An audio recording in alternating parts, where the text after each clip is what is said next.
परमात्मा में अनंत शक्तियां है जो चित्त स्वरूप हैं। माया में भी अनंत शक्तियां है पर वे जड़ स्वरूप हैं तथा परिवर्तनशील है। मया अध्यक्षेण प्रकृति सुहिते सचराचरम। सबसे विलक्षण शक्ति भगवत प्रेम में है, परंतु मुक्ति में संतोष करने से वह प्रेम प्रकट नहीं होता। जड़ता के संबंध से परवस्था होती है और मुक्त होने पर वह परवस्था सर्वथा मिट जाती है। जीव स्वाधीन हो जाता है, परंतु प्रेम इस स्वाधीनता से भी विशेष विलक्षण है। स्वाधीनता में अखंड आनंद है पर प्रेम में अनंत आनंद है। ज्ञान योगी तो स्वाधीन होता है, भक्त प्रेमी होता है।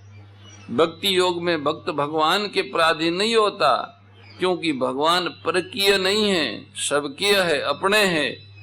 सबकीय की अधीनता में विशेष स्वाधीनता होती है। भगवान तो स्वाधीन से स्वाधीन है, जीव ही जड़ता के पराधीन हो जाता है। उस पराधीनता को मिटाने से वह स्वाधीन होता है, परंतु भगवान के शरण होने से वह स्वाधीनता पूर्वक स्वाधीन परम स्वाधीन हो जाता है। भगवान की अधीनता परम स्वाधीनता है, जिसमें भगवान भी भक्त के अधीन हो जाते। अहम भक्त पराधीन। 8वें अध्याय के 20वें श्लोक में जीवों के प्रापण्य परमात्मा की महिमा का विशेष रूप से वर्णन करते हैं। भगवान कहते हैं, भैया उस अव्यक्त ब्रह्मा के सूक्ष्म शरीर से अन्य विलक्षण अनादि अत्यंत श्रेष्ठ भाव रूप जो अव्यक्त ईश्वर हैं, वह संपूर्ण प्राणियों के नष्ट होने पर भी नष्ट नहीं होता। 16वें से 19वें श्लोक तक ब्रह्मलोक तथा उससे नीचे के लोकों को पुनरावृत्ति कहा गया, परंतु परमात्म तत्व उनसे अत्यंत विलक्षण है, ये बताने के लिए यहाँ तू पद दिया गया है। यहाँ अव्यक्ता ब्रह्मा जी के सूक्ष्म शरीर का ही वाचक है, कारण कि इससे पहले 18वें 19वें श्लोक में सर्ग के आदि में ब्रह्मा जी के सूक्ष्म शरीर से प्राणियों के पैदा होने की और प्रलय में ब्रह्मा जी के सूक्ष्म शरीर में प्राणियों के लीन होने की बात कही गई है। इस श्लोक में आया तस्मात् पद भी ब्रह्मा जी के उस सूक्ष्म शरीर का ही द्योतक करता है। ऐसा होने पर भी यहाँ ब्रह्मा जी के सूक्ष्म शरीर समष्टि मन बुद्धि और अहंकार से भी पर अत्यंत विलक्षण जो भाव रूप अव्यक्त कहा गया है, वह ब्रह्मा जी के सूक्ष्म शरीर के साथ साथ ब्रह्मा जी के कारण शरीर मूल प्रकृति से भी अत्यंत विलक्षण है। ब्रह्मा जी के सूक्ष्म शरीर से पर दो तत्व है, मूल प्रकृति और परमात्मा। ये प्रसंग मूल प्रकृति का नहीं प्रत्युत परमात्मा का है। अतः इस श्लोक में परमात्मा को ही पर और श्रेष्ठ कहा गया है, जो संपूर्ण प्राणियों के नष्ट होने पर भी नष्ट नहीं होता। आगे के श्लोक में अव्यक्तो अक्षर आदि पदों से उस परमात्मा का वर्णन आया है। गीता में प्राणियों के अप्रकट होने को अव्यक्त कहा गया है, अव्यक्तादीनि भूतानि, और ब्रह्मा जी के सूक्ष्म शरीर को भी अव्यक्त कहा गया है। प्रकृति को भी अव्यक्त कहा गया है, अव्यक्त में वच आदि। उन सबसे परमात्मा का स्वरूप विलक्षण श्रेष्ठ है, चाहे वह स्वरूप व्यक्त हो चाहे अव्यक्त हो।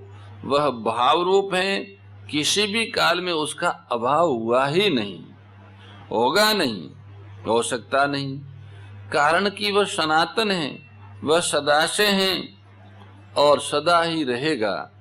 इसलिए वह पर सर्वश्रेष्ठ है, उससे श्रेष्ठ कोई हो ही नहीं सकता और होने की संभावना भी नहीं है। यह स सर्वेषु भूतेषु नश्यतसु न विनश्यति। अब उत्तरार्ध में उसकी विलक्षणता बताते हैं कि संपूर्ण प्राणियों के नष्ट होने पर भी, उन संपूर्ण शरीरों का अभाव होने पर भी उस परमात्म तत्व का कभी अभाव नहीं होता। ऐसा वह परमात्मा अव्यक्त स्वरूप है। न विनश्यति कहने का तात्पर्य है कि संसार में कार्य रूप से अनेक तरह के परिवर्तन होने पर भी वह परमात्म तत्व ज्यों का त्यों अपरिवर्तनशील रहता है, उसमें कभी किंचन मात्र भी परिवर्तन होता ही नहीं। एक अपरिवर्तनशील तत्व परा है और एक परिवर्तनशील तत्व अपरा है। परा में कभी परिवर्तन होता नहीं और अपरा में निरंतर परिवर्तन होता रहता है। अपरा कभी परिवर्तन के बिना रहती ही नहीं, रह सकती ही नहीं। सर्ग और परले में तो परिवर्तन होता रहता है, महासर्ग और महापरले में भी परिवर्तन होता रहता है। अगर परा और अपरा दोनों ही तत्व अपरिवर्तनशील हो तो जन्म मरण मिट जाए, अथवा दोनों ही परिवर्तनशील हो तो जन्म मरण मिट जाए। परंतु स्वयं अपरिवर्तनशील होते हुए भी जीव ने परिवर्तनशील अपरा से संबंध जोड़ लिया है, इससे वह जन्म मरण के चक्र में पड़ गया। जगत से अपना संबंध जोड़कर वह भी जगत हो गया। अपरा जगत है और परा जीव है। जैसे कोई चलती हुई गाड़ी में बैठकर चल पड़े, ऐसे ही परिवर्तनशील संसार को पकड़कर जीव भी परिवर्तनशील बन गया, अनेक योनियों में भटकने लग गया। परमात्मा को पर अत्यंत श्रेष्ठ कहने का भाव है कि ब्रह्मा जी के सूक्ष्म शरीर से भी श्रेष्ठ मूल प्रकृति है और मूल प्रकृति से भी श्रेष्ठ परमात्मा है। अभी तक जो परमात्म विषयक वर्णन हुआ है, उस सब की एकता करते हुए अनन्य भक्ति के विशेष महत्व का वर्णन आगे के 2 श्लोकों में करते हैं। अव्यक्तो अक्षर इति युक्तस्तमाहु परमां गतिं यं प्राप्य निवर्तन्ते तदां परमम्। उसी को अव्यक्त अक्षर ऐसा कहा गया है, परम गति कहा गया है, जिसको प्राप्त होने पर फिर लौटकर नहीं आते हैं, वह मेरा परम धाम है। अव्यक्तो अक्षर तदां परमम् मम। भगवान ने 7वें अध्याय के 28वें, 29वें और 30वें श्लोक में जिसको माम कहा है, तथा 8वें अध्याय के 3रे श्लोक में अक्षरम ब्रह्म, 4थे श्लोक में अधियज्ञ, 5वें और 7वें श्लोक में माम, 8वें श्लोक में परम पुरुषम दिव्यम, 90वें श्लोक में कवि पुराण मनुशासिता आदि, तथा 13वें, 14वें, 15वें, 16वें श्लोक में माम, 20वें श्लोक में अव्यक्त और सनातन का है। उन सब की एकता करते हुए भगवान कहते हैं कि उसी को अव्यक्त और अक्षर कहते हैं, तथा उसी को परम गति, सर्वश्रेष्ठ गति कहते हैं। और जिसको प्राप्त होने पर जीव फिर लौटकर नहीं आते, वह मेरा परम धाम है, मेरा सर्वोत्कृष्ट स्वरूप है। इस प्रकार जिस प्रापण्य वस्तु को अनेक रूपों में कहा गया है, उसकी यहाँ एकता की गई है। ऐसे ही 14वें अध्याय के 27वें श्लोक में भी ब्रह्म, अविनाशी, अमृत, शाश्वत धर्म और एकांतिक सुख का आश्रय मैं हूँ, ऐसा कहकर भगवान ने प्रापण्य वस्तु की एकता की है। लोगों की ऐसी धारणा रहती है कि सगुण उपासना का फल दूसरा है और निर्गुण उपासना का फल दूसरा है। इस धारणा को दूर करने के लिए इस श्लोक में सबकी एकता का वर्णन किया गया है। मनुष्य की रुचि, विश्वास और योग्यता के अनुसार उपासना के भिन्न भिन्न प्रकार होते हैं, पर उनके अंतिम फल में कोई फर्क नहीं होता। सबका प्रापण्य तत्व एक ही होता है। जैसे भोजन के प्राप्त न होने पर अभाव की और प्राप्त होने पर तृप्ति की एकता होने पर भी भोजन के पदार्थों में भिन्नता रहती है, ऐसे ही परमात्मा के प्राप्त न होने पर अभाव की और प्राप्त होने पर पूर्णता की एकता होने पर भी उपासनाओं में भिन्नता रहती है।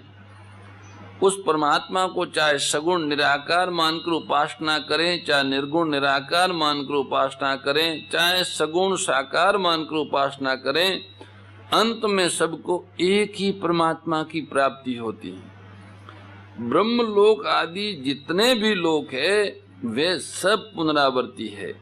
वहां गए हुए प्राणियों को फिर लौटकर जन्म मरण के चक्कर में आना पड़ता है, क्योंकि वे सभी लोग प्रकृति के राज्य में है, विनाशी है।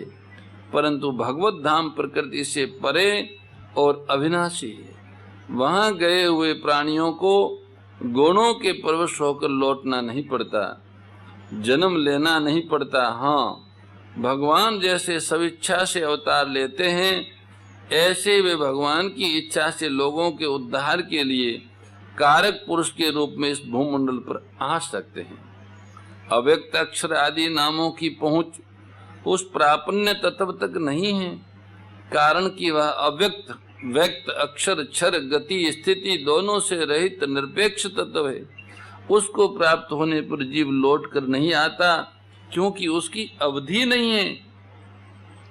पुरुष स परः पारथ भक्त्या लभ्यस्त अनन्या यश्यांत स्थानी भूतानि येन सर्वमिदं ततम्। हे प्रथानंदन अर्जुन, संपूर्ण प्राणी जिसके अंतर्गत हैं, जिससे ये संपूर्ण संसार व्याप्त हैं, वह परम पुरुष परमात्मा तो अनन्य भक्ति से ही प्राप्त करने योग्य हैं। यश्यांत स्थानी भूतानि येन सर्वमिदं ततम्।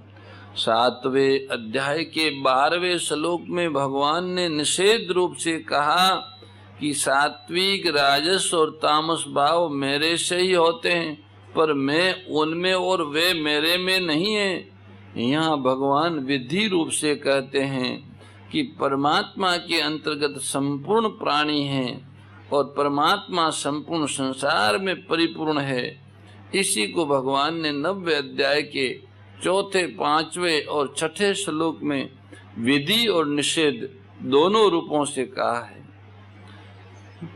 मेरे सिवाय किसी की भी स्वतंत्र सत्ता नहीं है, सब मेरे से ही उत्पन्न होते हैं, मेरे में स्थित रहते हैं और मेरे में ही लीन हो जाते हैं। अतः सब कुछ मैं ही हूँ। वे परमात्मा सर्वोपरि होने पर भी सब में व्याप्त है। वे परमात्मा सब जगह है, सब समय में है, संपूर्ण वस्तुओं में है, संपूर्ण क्रियाओं में है, संपूर्ण प्राणियों में है। जैसे सोने से बने हुए गहनों में पहले भी सोना ही था, गहना रूप बनने पर भी सोना ही रहा और गहना के नष्ट होने पर भी सोना ही रहेगा। परंतु सोने से बने गहनों के नाम रूप आकृति उपयोग तोल मूल्य आदि पर दृष्टि रहने से सोने की तरफ दृष्टि नहीं जाती। ऐसे ही संसार के पहले भी परमात्मा थे, संसार रूप से भी परमात्मा ही है और संसार का अंत होने पर भी परमात्मा ही रहेंगे। परंतु संसार को पंच भौतिक ऊंच नीच बड़ा छोटा अनुकूल प्रतिकूल आदि मान लेने से परमात्मा की तरफ दृष्टि नहीं जाती। पुरुष स परः पारथ भक्त्या लभ्यस्त अनन्या। पूर्व श्लोक में जिसको अव्यक्त अक्षर परम गति आदि नामों से कहा, उसी को यहाँ पुरुष परः कहा है। ऐसा वह परम पुरुष परमात्मा अनन्य भक्ति से प्राप्त होता है। परमात्मा के सिवाय प्रकृति का यावन मात्र कार्य अन्य कहा जाता है। जो उस अन्य की स्वतंत्र सत्ता मानकर उसको आदर देता है, महत्व देता है, उसकी अनन्य भक्ति नहीं है। इससे परमात्मा की प्राप्ति में देरी लगती है। अगर वह परमात्मा के सिवाय किसी की भी सत्ता और महत्ता न माने तथा भगवान के नाते भगवान की प्रसन्नता के लिए प्रत्येक क्रिया करे, तो ये उसकी अनन्य भक्ति है। इसी अनन्य भक्ति से वह परम पुरुष परमात्मा को प्राप्त हो जाता है। परमात्मा के सिवाय किसी की भी सत्ता और महत्ता न माने, ये बात भी प्रकृति और प्रकृति के कार्य संसार को सत्ता देकर कही जाती है, कारण कि मनुष्य के हृदय में एक परमात्मा है और एक संसार है। ये बात जची हुई है। वास्तव में तो सब देश काल वस्तु व्यक्ति घटना आदि के रूप में एक परमात्म तत्व ही है। जैसे बर्फ, ओला, बादल, बूंदे, कोहरा, ओस, नदी, तालाब, समुद्र आदि के रूप में एक जल ही है, ऐसे स्थूल, सूक्ष्म और कारण रूप से जो कुछ संसार दिखता है वह सब केवल परमात्म तत्व ही है। भक्ति की मान्यता में, भक्त की मान्यता में एक परमात्मा के सिवाय अन्य कुछ नहीं रहता। इसलिए उनका खाना पीना, उठना बैठना, सोना जगना आदि सब क्रियाएं केवल उस परमात्मा की पूजा के रूप में ही होती हैं। आप अंत काल में कैसे जानने में आते हैं, ये अर्जुन का प्रश्न था। ये अर्जुन का प्रश्न बड़ा ही भावपूर्ण मालूम देता है, कारण कि भगवान को सामने देखते हुए भी अर्जुन में भगवान की विलक्षणता को जानने की बड़ी प्रबल इच्छा पैदा हो गई है। उत्तर में भगवान ने अंत काल में अपने चिंतन की और सामान्य कानून की बात बताकर अर्जुन को सब समय में भगवत चिंतन करने की आज्ञा दी। उसके बाद 8वें श्लोक से 16वें श्लोक तक सगुण निराकार, निर्गुण निराकार, सगुण साकार, इनकी प्राप्ति के लिए 3-3 श्लोक कहे। दया सुधा बरसावनी मातु कृपा कीजे, ओ मैया मातु कृपा कीजे। हरि पद प्रेम दान कर, प्रभु पद प्रेम दान कर, अपनो कर लीजे। ओम जय भगवद गीते, जय भगवद गीते, ओ मैया जय भगवद गीते। हरि कमल विहारिणी, प्रभु हिय कमल विहारिणी, सुंदर सुपुनीते। ओम जय भगवद गीते, गीता माता की जय। परम श्रद्धेय गौरीशी स्वामी श्री दत्त शरणानंद जी महाराज की प्रेरणा व मार्गदर्शन में विश्व के सबसे बड़े गौ सेवा संस्थान श्री गोधाम महातीर्थ पथमेड़ा द्वारा संरक्षित लाखों बीमार, विकलांग, वृद्ध एवं अशक्त गोवंश वेद लक्षणा गोमाता की सेवा के साथ साथ भारतीय गोवंश का संरक्षण, संपोषण, संवर्धन एवं उनसे प्राप्त पंचगव्यों का परिष्करण व विनियोग करना, घर घर गोपालन, गो अभ्यारण्य, घास चारा उत्पादन हेतु गोचर भूमि का विकास, गोपालन लोक संस्कृति के पुनर्जागरण हेतु वेद लक्षणा गो महिमा का प्रचार प्रसार करना तथा गोपालक किसानों के स्वावलंबन हेतु गो कृषि अन्न एवं गो दुग्धान का गुणवत्ता युक्त बाजार तैयार करना श्री गोधाम महातीर्थ का पावन उद्देश्य है। आप सभी दानदाता श्री गोधाम महातीर्थ पथमेड़ा द्वारा संचालित गो सेवा महाअभियान में बढ़ चढ़कर सहयोग कर लाखों बीमार, विकलांग, वृद्ध एवं अशक्त गोवंश के गोग्रास सेवा हेतु श्री गोधाम महातीर्थ पथमेड़ा लोक पुण्यार्थ न्यास के बैंक ऑफ बड़ौदा खाता संख्या 084901000238827 IFSC कोड BARB 0 ASHRAM शाखा आश्रम रोड अहमदाबाद में गोग्रास सेवा निमित्त जमा कर सकते हैं। अधिक जानकारी के लिए संपर्क करें 7742093179 7665059999 7073000151।